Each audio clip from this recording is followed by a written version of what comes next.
It's week 18, Bears versus Lions. Everything's on the line for the Chicago Bears. The number 2 seed in the NFC is overall up, and we get a chance to see momentum, identity, and can the Bears start building off of this heading into the playoffs and say who this team really is. Today, we're breaking down the keys to winning this game against the Detroit Lions on offense and defense, and we're going to dive a little bit into the mailbag. All that and more right after this.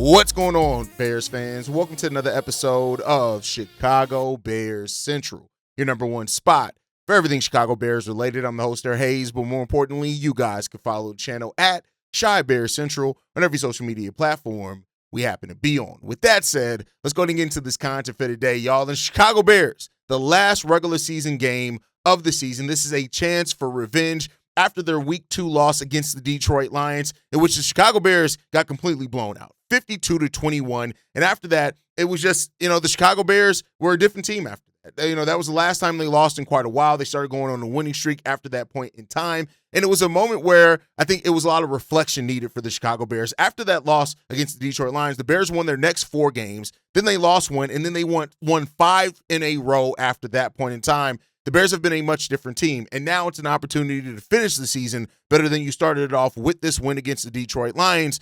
Again, we already know what's up for grabs. Number 2 seed in the NFC, an ability to have a home field advantage for the entirety of the playoffs unless you make the NFC Championship against the number 1 seed in the NFC. So this is a huge opportunity for the Chicago Bears here. Can they get it done is the biggest question, and we've seen a mixed bag for this team. This last game against the 49ers was a very playoff atmosphere game that came down to the wire for the Chicago Bears, and unfortunately, between mix-ups, they didn't pull out the game. Now they have an opportunity to gain some momentum heading into playoffs, and I want to talk about some of the keys for the Bears in this game against the Lions. We're going to start off with the offense. The first one is that you got to keep Caleb Williams from getting sacked. Keep the pressure off Caleb Williams as much as possible for this offensive line. This offensive line has been a revelation for the Bears. I've gone so far as to say whatever the Bears do in the playoffs, the offensive line has to be part of the back and will be part of the backbone of any success that the Bears have in the postseason. And when you look at it, Aiden Hutchinson, what he does and can make the life hard on Caleb Williams and Darnell Wright, Ozzie Trapillo, these guys are going to have to be really fucking good against Hutchinson in this game, but it's not just them. It comes down to the offensive line as a whole. We need this offensive line to be sound from snap 1 to the final to the last snap of the game. We need this offensive line to be on point. Keep the penalties down, which we've done a lot better job of keeping the pre-snap penalties down, but we need to keep that and keep Caleb Williams' jersey as clean as humanly possible, right? Of course, we know that what Caleb Williams can do to create a little bit more space and to get himself, and to make plays even when he's forced outside the pocket. But I really want to look at Caleb Williams having a clean pocket more times than not in this game. When Caleb has a clean pocket, he can pick apart defenses, and that's what I want to see against this Detroit Lions team. So the first thing that we're looking for is how well we can keep Caleb Williams' jersey clean, and we can keep him from being sacked. We can keep pressure off of him. The hurries and the things, that's going to be a thing, but we need this team to be sound in those areas if we're going to want to win this game. Next up, you got to get your rookies involved. When you look at that first game against Detroit, that was before we really incorporated the rookies heavily. And this isn't just because Odunze is more than likely going to miss this game, but Colston, Loveland, and Luther Burden have shown themselves to be such an important part of the Chicago Bears passing attack, over the course of the season. You trust them, good things happen. That's what I want to see yet again for the Chicago Bears team. Trust your rookies early. Trust them often. Go to them. The chemistry with Caleb Williams has really gotten to a really amazing point, and I love to see where we are with the chemistry with these rookies, because these are guys that are going to be playing with Caleb hopefully for a decade plus. Years and years to come, we're going to have Luther Burden, Colston Loveland, Odunze, all these guys catching passes from Caleb Williams. The chemistry has already been established to be there. You need to see that. And to go along with DJ Moore, we already know what he can do. You can do that. Hey, that's benefit. But not just those rookies. You also got to trust Kyle Monangai and the running game, which leads us to the last piece for this Bears team. Trust your run game, right? DeAndre Swift Kyle Monangai, these are guys that have proven they can be one of the best rushing attacks in football with the offensive line that we have, right? And so for a spot that coming into the season, we talk so heavily about the rushing attack and the lack of confidence in that rushing attack. These guys have shown that what they can do, right? So, of course, they're up to another really good rushing duo attack, but this time with Jahmyr Gibbs and David Montgomery, even though David Montgomery, has kind of fallen off there over the last couple of weeks. But listen, you get off to a good start on the ground. You're going to have to match wits with this Bears defense. With this Lions offense and how they can run the ball. We are better when we have success on the ground. We are just better. It makes the game so much easier. It takes pressure off Caleb Williams. It puts defenses on their heels. When this running back duo is doing their thing, we are one of the most explosive offenses in the game of football with the way that we're also able to throw the ball and the weapons that we have there. So this is going to be one of those games where you establish the run throughout the game. Great if you can do it early, but I want to see consistent run attack throughout this game. You can get that consistent run attack. Things can look very different for the Chicago Bears team, especially different than what they look like in week 2 against this Lions team. You look at that. We had 134 yards on the ground compared to 177 for them. Not like it was a crazy, it wasn't terrible, but Kyle Monangai had 7 carries for 28 yards in that one. DeAndre Swift had 12 for 63. We now better understand how to balance that between those two players. I'm looking in this game, both Kyle Monangai and DeAndre Swift to have double-digit carries in this game. I'm looking for the offense. I would love to see us have about 160 yards on the ground. I think that can get it done. I love even more than that. But if you can get to 150, 160 yards on the ground with what Caleb Williams has been able to do in the air, God forbid he has a repeat performance of what he did against the Niners, this Bears offense can have tons of success against the Detroit Lions. But those are the key factors for the Bears offense, I think, in this game against the Detroit Lions. And if we can do it, great.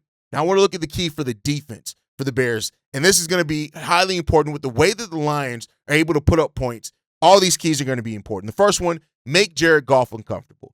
I've already passed the point of expecting this Bears pass rush to get consistent number of sacks, even QB hits, right? But a combination of all those things, hurries, QB hits, sacks.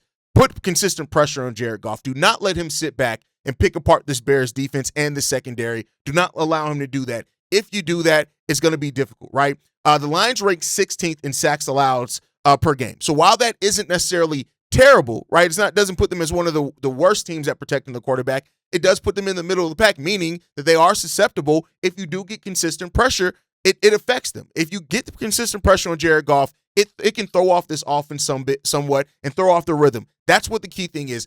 Austin Booker, you did a great job. You're one of the only ones against the 49ers. We need you again, and we need pressure from that interior. We need one of these guys to step up as well, and I hope the Chicago Bears get to where they need to get to on the defensive side of the ball today. If they can do that, or on Sunday, that could be a huge thing. Make Jared Goff uncomfortable. Second thing, keep them out the end zone. This is a team that's third in NFL in scoring offense. They average 28.9 points per game. Despite with their record, this team can still put up points. This is a game that's likely to be a high-scoring game regardless, but I'm looking for the defense to keep the Detroit Lions out the end zone as much as possible. Even if you get in the red zone scenarios, force them to field goals. Keep them out the end zone. That needs to be the thing here, no matter what happens on the drive. Whatever, if they get big plays, they don't get big plays. They move down the field, they don't. The key thing, keep them out the end zone as much as possible. They put up almost 30 points a game. And this is going to have to be a high-scoring game, but if you can keep them out the end zone and force them to kick field goals, that's going to be a key weapon for this team. Keep them out the end zone. The bend but don't break mentality has to be very loud in this game because we have to keep them from scoring points at the rate that they can score points. If you can avoid that, that's where you can get it. When you look at the week 2 matchup against the Bears, even though we're a very different team, they put up points, double-digit points in every quarter. 14 points in the first, the second, and the fourth quarters, 10 points in the third quarter. You have to keep them out the end zone in this one. You can keep them from scoring in double figures, especially in each quarter. That goes a big way. That goes without saying, but keep them out the end zone. Force them to have some good drives, right? But that end in a field goal. And if you do that while the offense is also scoring, that's what demoralizes a team. That's what puts you and gets you momentum, and you can build off that momentum. That's what has to be a key here for the Chicago Bears. That's what they have to do and keep. I don't expect you to stop the Detroit Lions. I don't expect that. I would love to be able to say that we can do that, but I'm not going to put that expectation on this team. But you have to do it. When you look at the last couple of games, they only scored 10 points against Minnesota. They scored 24 against Pittsburgh and 34 against the Rams, but all 3 of those games were losses. You can win against them if you can put up points, but you have to keep them out the end zone Every opportunity that you have to keep them out the end zone. And the final, do not allow big plays. Cut the big plays to a minimum. That's been something that's really hurt the Chicago Bears over the last few weeks. We get some really good drives, or we get some stops, or it seems like we're catching some momentum, and then we allow a big play, whether it's third down, whether it's second down.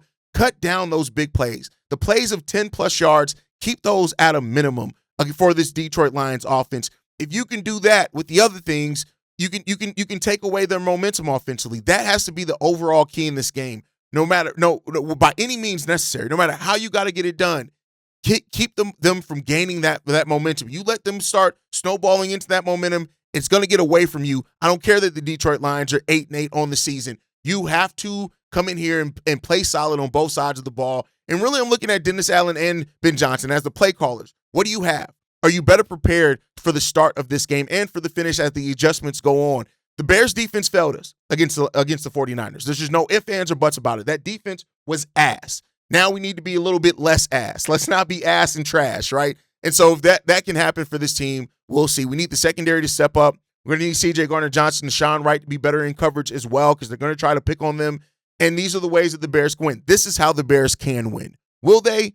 That remains to be seen, but hopefully they will. Hopefully they're prepared for this test, because let's finish this regular season strong, and then let's go into the postseason, and let's win some goddamn football games. With that said, though, it is Friday. That means it is mailbag day. Let's get into these voicemails, man. This first one that I got, this one's from Darius. All right, old Haize, Darius from Dallas, man. I got one more for you. I know you're gonna make fun of me for calling in so much, but I don't give a shit, man. It's that time of the year, and it's slow around here at work. So hey, I got to bug the shit out of you. But anyway, man, I had to call in because I heard something that made me feel so much better about that loss. I can't remember what guy was doing it, but they basically they showed the press conference, and they showed, what Ben Johnson had to say about the final play of the game, and what Caleb had to say about the final play of the game. And Ben Johnson basically said, hey, that's my fault. I didn't get the call in quick enough so the guys had time to align properly, and I put Caleb in a bad situation. He had to make chicken salad out of chicken shit, and, everything was just out of whack because Ben Johnson couldn't or didn't get the call in quick enough. And I know that you've talked all the time, Haize, about how you love how Ben Johnson, takes ownership, and that's something that we as Bears fans are not used to. So that's refreshing. But then when they went and asked Caleb what happened, yes, Caleb acknowledged that the play call didn't get in quick enough, but he also said, I can't throw the ball in the dirt right there. I have to give my receivers a chance to make a play at the ball, and if they pick it, they pick it. If it goes to the dirt, the game's definitely over. And I just love that they're both on the same page with that, because the head coach and our franchise quarterback are basically one voice. They are aligned, man. They're one voice. They're on the same page.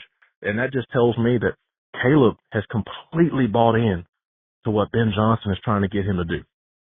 And they're basically just one person. One is just on the field and one is on the sideline, but they're one person. And that was something that they made a point of on the video clip that I was talking about, that when you have that type of situation going, man, that sets you up to where you get that Andy Reid Mahomes relationship.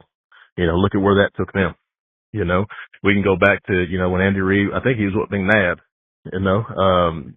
when you Belichick with Tom Brady, when the head coach is that aligned with your franchise quarterback, you're setting yourself up for at least 5 years of success.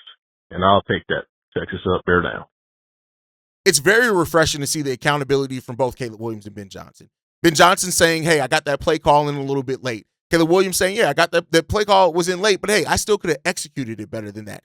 That's what you want to see. The relationship between Ben Johnson and Caleb Williams is the backbone of what we're building this team. And it's such an important relationship that we have, that they not only see things the same way, but they have an honesty within themselves and publicly about what goes wrong with this team and what plays as well. As long as you recognize that and you have two people that can recognize what goes wrong and thus fix it, that's when you're in a really good spot, Darius. So I completely agree with you. This relationship, the Caleb Williams-Ben Johnson relationship, is the most important relationship that we have on this team, period. It is.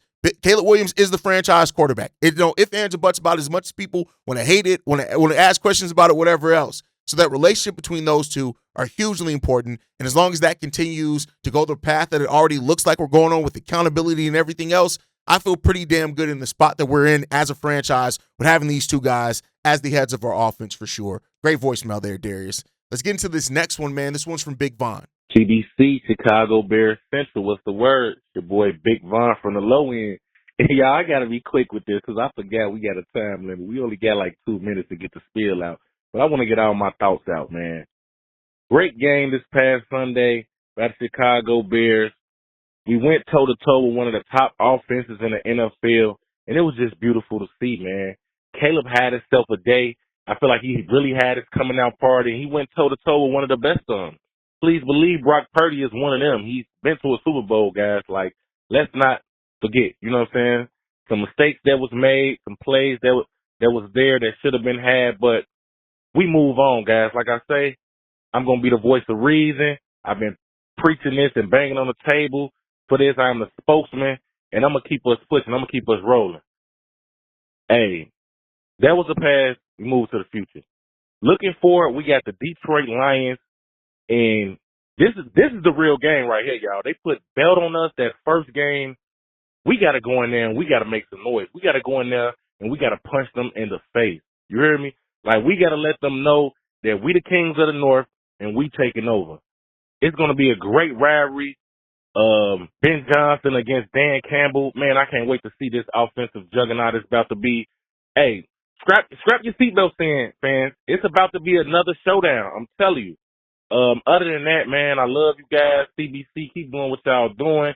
I know I don't call in as much as my peak season at the job, so I'm humping, I'm getting to it.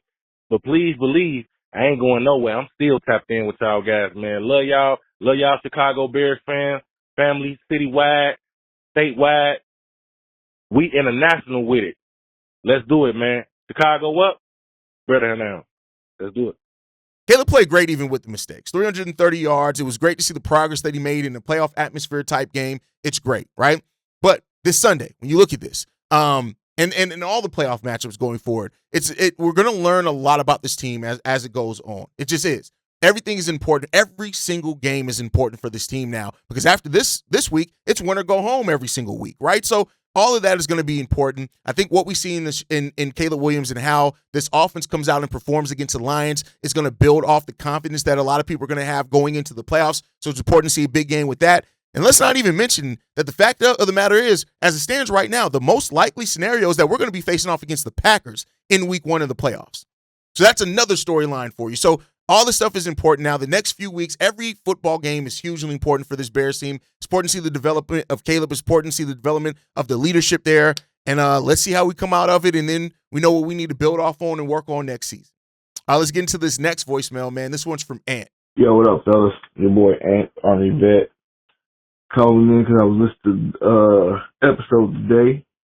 I want to answer C-Dub's question. You know, as a former wide receiver myself, the one thing coming after injury that you're scared about, especially a lower body injury, is your movement, your cuts, your routes, your speed.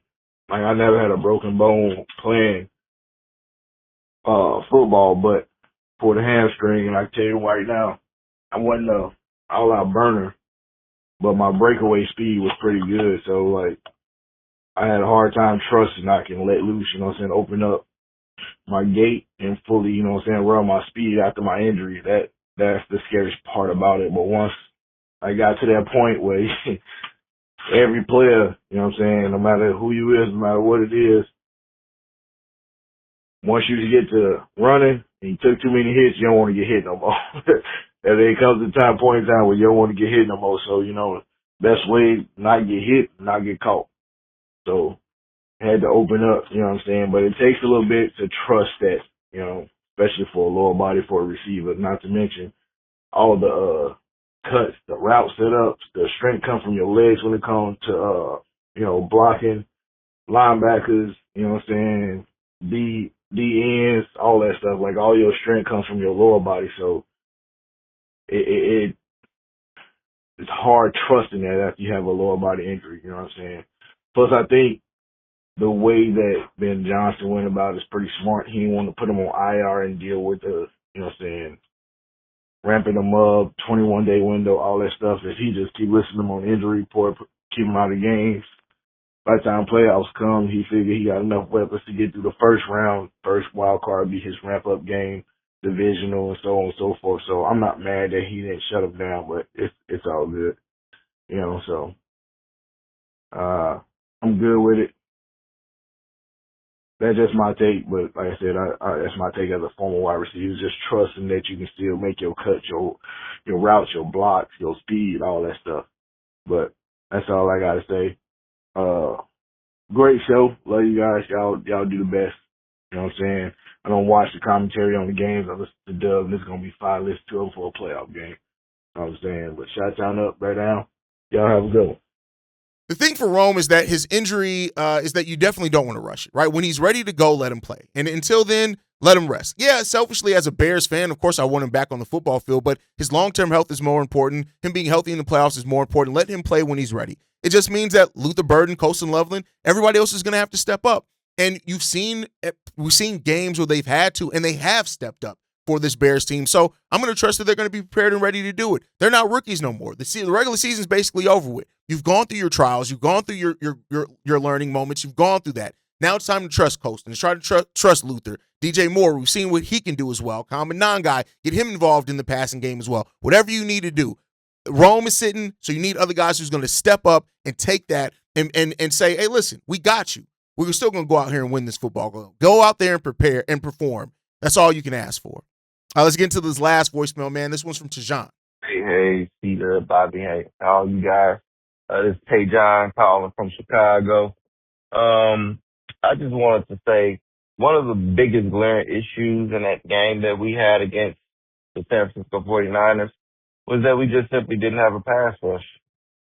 And the only pass rush we really got was from the youngest player on the team in Austin Booker. I mean, you go look at that game, the only person that I saw trying to get to a quarterback was Austin Booker. And of course, he missed and fumbled on one of the plays where he could have sacked Purdy outside of the pocket. But other than that, he was the only person that actually could get to him and disrupt his timing and all the things had him going to his second place. And literally it came down to the wire of if we can get to the quarterback or not. That's all it came down to. And me, I wouldn't see no problem in a DJ Moore, Sweat, Dexter, any of those trading those people to get a star like Myles Garrett or Max Crosby, because at this point, the glaring issue was getting to the quarterback. It wasn't because we couldn't score points, and we proved without DJ Moore, with DJ Moore, we can still get points. Then don't forget, Luther just put up 100 and something yards and I think 2 TDs or a TD. So, hey, I wouldn't be surprised if DJ ain't here next year, Dexter ain't here next year, or Montez ain't here next year. But for sure, in this offseason, we definitely got to fix this pass rush. That's one of the things we got to aim for. Everything else is good. We just got to fix this pass rush. But shut up and bear down. It's more than just the pass rush. I want to be clear there. It's more than just the pass rush. But the pass rush, or lack thereof a consistent pass rush, is huge for this team. And it's been a huge factor for this team all season long, the lack of a consistent pass rush. The Bears have to invest heavily in the D-line this offseason. And as we get through our offseason content, let's get through the playoffs first. You're going to see a very focus on the defensive line in my free agent coverage, in my draft coverage, and all those things. You're going to see me heavily focus on those players because that's where we need the next revamp in. We took care of one side of the trenches this past offseason. Let's take care of the other side of the trenches this upcoming offseason. If you solidify your trenches on both sides, that's where you can be a consistent playoff team winning year in and year out. You need the trenches. The trenches are important to being able to make the postseason. It's just that, right? I think the secondary is going to be in a good spot once we're fully healthy. I think if you get health from, Jalen Johnson, Kyler Gordon, Tyreek Stevenson, Terrell Smith, Nashawn Wright, if we end up holding on to him, you still got Zay Frazier in the wings as well. Then Kevin Byard needs to be re-signed. We need to make a decision on Jaquan Brisker. I still think we probably need to draft another safety as well, but the secondary is in a pretty good spot. We can shore up that defensive line heading into next year and have better synergy between our pass rush and our pass coverage. I think things are going to go a lot different for the Bears, and they're going to be in a lot different of a position as well, and that's all that we need to hope for. So great voicemail there, man. But that's going to do it for today's episode, man. I appreciate you all. Week 18 is here. The work up until this point is done. The tape is watched. Now it's time to go out there and prove who you are, not only for now, but into the playoffs as well. Shout out to everybody who called in and left a voicemail or commented and keeps this community going. You guys are hugely important to us. Make sure you guys like and subscribe to the channel. You can follow us at Shy Bear Central on every social media platform. You can send us any feedback, questions, comments, concerns. Shy Bear Central on every shybearcentral@gmail.com. Lastly, if you want to leave a text message and our voicemail for the mailbag, the number to do so, 773-242-9336. We are the #1 spot for everything Chicago Bears related, but that's thanks to you, lovely and beautiful people. And like I like to end every episode on, go Bulls. Love you guys. See red if you can, y'all. Peace. This has been a presentation of the Break Media.